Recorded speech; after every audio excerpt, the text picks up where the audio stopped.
अवधूत चिंतन श्री गुरुदेव दत्त श्री स्वामी समर्थ. तुमच्या सगळ्यांचे आपल्या चॅनेलमध्ये मनापासून स्वागत आहे.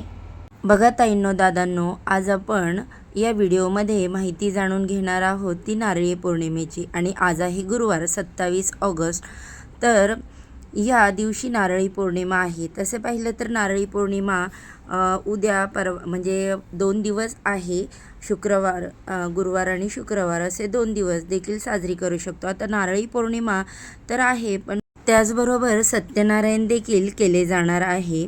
तर बघा, त्यामुळे एकूणच या सगळ्या गोष्टी आपण करणार आहोत. आता रक्षाबंधनाचा सण आपण साजरा करत आहे, तर तो अर्थातच शुक्रवारी साजरा करायचा आहे. पण पौर्णिमा केली जाणारा तो सत्यनारायण आपण करतो पौर्णिमेला, तर तो आपल्याला जो उपाय आहे तो तुम्ही नक्की 27 तारखेला करू शकता.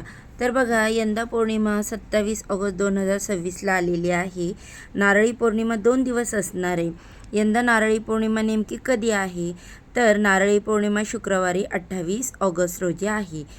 तसे पंचांगानुसार श्रावण शुक्ल पौर्णिमा तिथी ही 27 ऑगस्ट रोजी सकाळी 9:09 सुरू होत असून 28 ऑगस्ट रोजी 9:48 समाप्त होत आहे. त्यामुळे नारळी पौर्णिमेचा मुख्य दिवस हा 28 ऑगस्ट हा समजला जाणार आहे. तर बघा, सगळ्यात महत्त्वाचं काय, तर आपण सत्यनारायण जो करतो तो कधी करायचा आहे? पौर्णिमेचा सत्यनारायण शक्यतो तुम्हाला गुरुवारीच करायचं, कारण सकाळी 9:30 वाजता पौर्णिमा सुरू होते. मग प्रदोषकाळी तुम्ही सत्यनारायण करू शकता. ज्यांना प्रदोषकाळी जमणार नाही सत्यनारायण करायला, तर त्यांनी दुपारीसुद्धा सत्यनारायण करू शकता. तर सत्यनारायण करणे हे गुरुवारी शक्य होणार नाही, तर त्यांनी शुक्रवारी करावे. पण भगवान विष्णूंची सेवा होणार आहे, गुरुवार पण आहे, तर शक्यतो गुरुवारी सत्यनारायण करण्याचा प्रयत्न करावा. कारण पौर्णिमाचा सत्यनारायण हा प्रदोष काळीच केला जातो. त्यामुळे पौर्णिमा जी आहे तो उपवास जो आहे तो देखील शुक्रवारीच करायचा. आता नारळी पौर्णिमा असल्यामुळे आपण खास नारळाचे काही उपाय तसेच प्रभावी तोडगे जे काही आहे, तर त्याच्यामुळे आपल्याला अनेक प्रकारचे फायदे होतात. तर ते कोणते उपाय आहेत ते आपण जाणून घेणार आहोत. निश्चितच आपल्या घरातील वाईट बाधा निघून जाण्यासाठी मदत मिळते या उपायामुळे. त्याचसोबत घरामध्ये माता लक्ष्मीची कृपा देखील आपल्यावरती कायम राहते.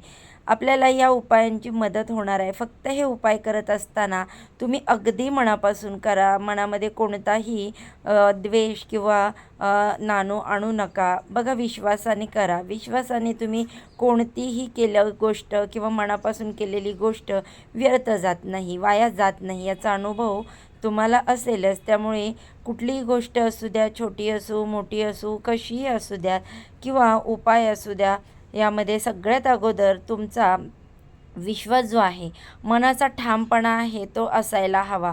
जिथे विश्वास असतो तिथे खऱ्या अर्थाने चमत्कार देखील घडू लागतात. तर बघा, उपाय तुम्ही मनापासून करा. त्यासोबत आपले जे कष्ट आहे, प्रामाणिकपणा आहे, ते आपल्याला पहिल्यांदा आपलं हे कर्तव्य आहे. जेव्हा आपण कष्ट प्रामाणिकपणे करतो ना, तर ते आपल्या कष्टाला फळ हे मिळतच असतं. तर जबाबदारी जी आहे आपल्याला फळ देण्याची कष्टाला, ती स्वामींची आहे. स्वामी महाराज ही जबाबदारी घेत असतात आणि आपले जे काही उपाय आहेत ते देखील प्रभावी ठरत असतात. तर नारळासंबंधीचे कुठले उपाय आपल्याला करायचे आहेत, तर ते आता आपण जाणून घेऊया. हिंदू धर्मामध्ये नारळाला विशेष असं महत्त्व आहे. कुठलंही महत्त्वाचं काम असो, कोणती पूजा असो, हे नारळाशिवाय अपूर्ण आहे. तर नारळाला श्रीफळ देखील म्हटलं जातं. नारळाशिवाय कोणतीच पूजा, कोणतेच धार्मिक विधी, कोणतीच आपण जी काही सेवा करतो, उपाय करतो, तर ते पूर्ण होत नाही. आपल्या सगळ्यांनाच माहीत आहे, असा हा नारळ सकारात्मकता जेवढी आणतो तेवढीच नकारात्मकता दूर करत असतो. म्हणून नकारात्मकता घालवण्यासाठी आपल्याला उद्याच्या दिवशी एक नारळाचा प्रभावी असा उपाय करायचा आहे. त्यासाठी पहिला म्हणजे बघा, एक नारळ घ्यायचा, तो सोलायचा नाही. म्हणजे त्याच्या शेंड्या आहेत त्या आपण फोडताना नारळ बघा काढून घेतो, त्या काढायच्या नाहीत. अगदी तसाच नारळ आपल्याला आणायचा. तो नारळ आहे तो आपल्या हातामध्ये घेऊन संपूर्ण घरभर फिरवायचा आहे आणि चारी दिशा किंवा तुमच्या घरामधील प्रत्येक कोपऱ्यामध्ये तो फिरवायचा. आणि फिरवून झाल्यानंतर तुमच्या घराचं जर अंगण असेल, तुम्ही गावी राहत असाल तर अंगणात देखील फिरवायचा. तुम्ही फ्लॅट सिस्टीममध्ये राहत असाल तर तुमची गॅलरी असते, टेरेस गॅलरी असते, तिथे देखील हा नारळ फिरवायचा हातात घेऊन. आणि नंतर मुख्य दरवाजावरती जायचं. 7 वेळा तो गोलाकार जसं घड्याळ फिरतं त्या काट्याप्रमाणे तुम्हाला तो फिरवून घ्यायचा, मुख्य दरवाजावरून ओवाळायचा. आणि तो उंबरट्यातून दरवाजाचं जे वरचं टोक आहे ते संपूर्ण कवर होईल अशाच पद्धतीने आपल्याला तो उतरवून घ्यायचा आहे. तर अशा पद्धतीने तुम्हाला नारळ 7 वेळा उतरवायचा आहे. उतारा करत असताना तुम्ही कोणाशी बोलायचं नाही. मनातल्या मनात तुम्हाला मंत्र जप करायचा आहे. सुख समृद्धी आपल्या घरामध्ये नांदावी यासाठी प्रार्थना करायची. घरातील इडापिडा दूर व्हावी आणि तुम्हाला असा भास देखील निर्माण करायचा आहे की माझ्या घरामध्ये जी काही निगेटिव्हिटी आहे ती दूर झालेली आहे. या उपायामुळे निश्चितच तुमच्या घरातील वाईट बाधा बघा निघून जाईल. आणि तुम्हाला जर वाटत असेल तुमच्या घरामध्ये निगेटिव्हिटी आहे तर ती देखील दूर होईल. तुमच्या घरात जी काही लोक आहेत त्यांची देखील प्रगती होईल. तुमच्या पतीची, मुलांची भरभरून अशी प्रगती होईल. तर हा उपाय कधी करायचा आहे? हा उपाय तुम्ही संध्याकाळी 7 नंतर करू शकता. त्यानंतर जो दुसरा नारळाचा प्रभावी उपाय आहे तो इच्छापूर्तीसाठी असणार आहे. आता बघा, इच्छापूर्तीसाठी हा उपाय कसा करायचा ते मी तुम्हाला सांगते. आता माणसाच्या बघा अनेक इच्छा असतात. एक इच्छाच पूर्ण झाली की त्याच्या मनामध्ये दुसरी इच्छा निर्माण होते. आणि बघा, इच्छा निर्माण होणं हे काही वाईट नाही. इच्छा पूर्ण करण्यासाठी माणूस तेवढी मेहनत देखील करतो, कष्ट करतो. तर त्या कष्टाला, मेहनतीला आपल्याला फळ मिळावं यासाठी आपल्याला आपल्या स्वामींचा आशीर्वाद हवाच असतो आणि तो नेहमी आपल्या पाठीशी असतो. माणसांच्या इच्छा बघा खूप काही असतात. गाडी हवी, घर हवं, मूलबाळ हवं, पैसा हवा, सोनं हवं, काही ज्या इच्छा असतील तर त्या पूर्ण होण्यासाठी आपल्याला हा उपाय जो आहे तर तो करायचा आहे. तर त्यासाठी तुम्हाला नारळ घ्यायचा आहे. आता पौर्णिमा म्हटल्यावर नारळाचाच उपाय आपण करणार आहोत. जेवढे उपाय तुम्हाला सांगितले तेवढे तुम्हाला जर जमले तर तुम्ही करा पूर्ण सगळे. नाही जमले तर त्यातला तुमच्या पद्धतीने, तुमच्या सोयीनुसार, तुमच्या वेळेनुसार तुम्ही एक जरी उपाय केला अगदी मनापासून तरी देखील चालणार आहे. तर बघा, तुमची जशी समस्या असणार आहे, जो उपाय तुम्हाला करणं शक्य आहे तर तो तुम्ही करायचा. आता बघा, एक नारळ घ्यायचा आपल्या हातामध्ये. त्यानंतर तुम्हाला तुमच्या घराजवळ कुठे जर लक्ष्मीनारायणचं मंदिर असेल तर तिथे जायचं आहे. किंवा मग स्वामींचं केंद्र असेल, मठ असेल तर त्या मठात तुम्ही जायचं. आणि तो नारळ जो आहे तर तो तुम्हाला एका पिवळ्या रंगाच्या कपड्यामध्ये बांधायचा आहे. आणि तो किंवा मग गुंडाळून ठेवलात तरी चालेल. आणि त्या मापाचा तुम्ही कपडा घ्या आणि त्या कपड्याने गुंडाळून तो नारळ स्वामींच्या चरणावरती अर्पण करायचा आहे. त्याचबरोबर आपल्याला थोडीशी खडीसाखर देखील स्वामींना अर्पण करायची आहे. आणि आपल्या मनात जी काही इच्छा आहे तर ती स्वामींना किंवा माता लक्ष्मीला, भगवान श्री विष्णूंना सांगायची आहे. जर माता लक्ष्मीच्या, विष्णूंच्या मंदिरात गेला तर तुम्हाला त्यांचा जो विष्णूंचा कोणता जो मंत्र येतो, महालक्ष्मीचा जो मंत्र येतो तो 11 वेळेस म्हणायचा आहे. ओम नमो भगवते वासुदेवाय नमः हा मंत्र म्हणा. किंवा तुम्ही महालक्ष्मीचा मंत्र जो आहे, ओम महालक्ष्मीचं विद्मही विष्णुपत्नीचं धीमही तन्नो विष्णू प्रचोदयात हा मंत्र बोलू शकता. किंवा तुम्ही ओम नारायणाय विद्मही वासुदेवाय धीमही तन्नो विष्णू प्रचोदयात हा विष्णूंचा मंत्र बोलू शकता. तुम्हाला जो मंत्र येईल तो तुम्ही म्हणायचा आहे. आता माता लक्ष्मीचा जो मंत्र आहे, ओम महालक्ष्मीचं विद्मही विष्णुपत्नीचं धीमही, मी तुम्हाला बोलले तर तो देखील तुम्ही तुमच्या पद्धतीने तुम्हाला पाठ असेल तर बोला, नाही तर आपल्या नित्यसेवेच्या पुस्तकात दिलेलाच आहे. तसेच तुम्हाला कोणताच मंत्र नाही बोलायला जमला तर ओम श्री महालक्ष्मी देवेन नमः, ओम श्री विष्णुवेन नमः एवढं जरी म्हटलं तरीसुद्धा चालणार आहे. तर बघा, अतिशय सोप्या पद्धतीने मी तुम्हाला अगदी सोपे मंत्र सांगितलेले आहेत. हे झाल्यानंतर तुम्हाला तुमची इच्छा सांगायची आहे आणि तो नारळ अर्पण करायचा आहे.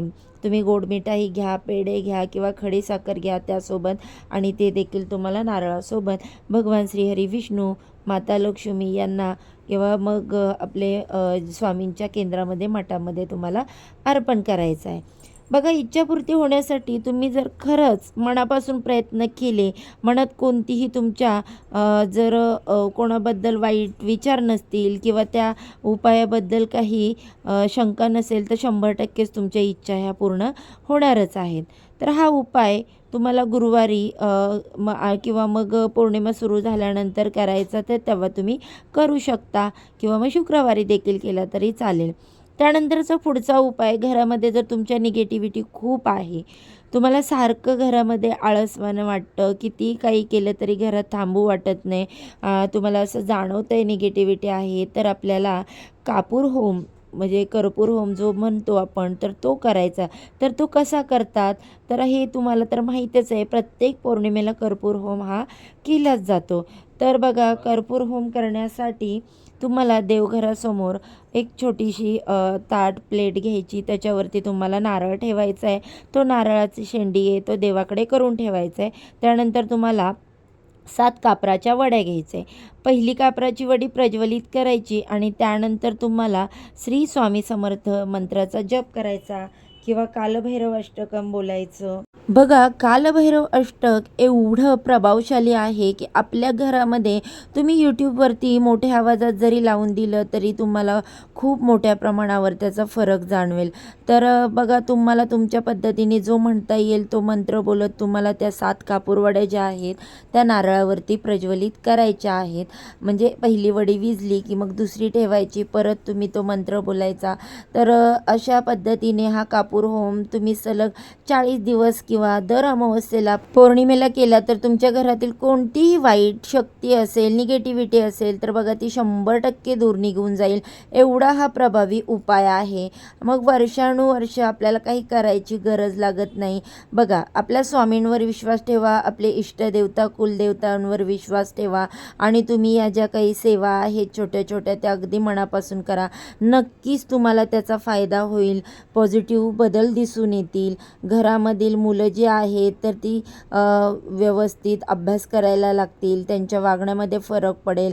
ती सतत आजारी पडत असतील तर ती देखील त्यांचे आजारपण दूर होईल. घरामध्ये माता लक्ष्मी टिकून राहील. बघा, लक्ष्मी म्हणजे फक्त पैसाच नाही, तर घरामध्ये प्रत्येक व्यक्ती व्यवस्थित राहणं, आजारी नसणं, आनंदाने वागणं ही सुद्धा एक लक्ष्मीच आहे. तर त्यामुळे बघा, अशा विशिष्ट तिथीवरती आपल्याला काही छोटे छोटे जे उपाय आहेत तर ते करायचे असतात आणि हे उपाय केले तर आपल्याला त्याचा आपल्या आयुष्यामध्ये सकारात्मक परिणाम हा होतच असतो. बघा, काही सेवा आणि उपाय केल्या तर त्याचा वाईट परिणाम तर नक्कीच होत नाही, चांगलाच परिणाम होतो. तर बघा, अवश्य तुम्ही ह्या जे नारळाचे उपाय आहेत तर ते उद्या पौर्णिमेच्या दिवशी किंवा जमलं तुम्हाला तर आज देखील तुम्ही करू शकता. तर बघा, ही अत्यंत महत्त्वपूर्ण माहिती मला तुमच्यापर्यंत पोहोचवायची होती. माहिती आवडली असेल तर व्हिडिओला जाता जाता एक लाईक नक्की करा. चॅनेलवरती पहिल्यांदा आला असाल तर सबस्क्राईब करा आणि असेच नवनवीन माहितीपूर्ण व्हिडिओ पाहण्यासाठी बेल आयकॉनला प्रेस करा. चला तर आजच्या दिवसासाठी एवढंच. झालेली सेवा स्वामी महाराजांच्या चरणी अर्पण करते आणि आजच्या व्हिडिओचा इथेच एंड करते. सर्वांना श्री स्वामी समर्थ.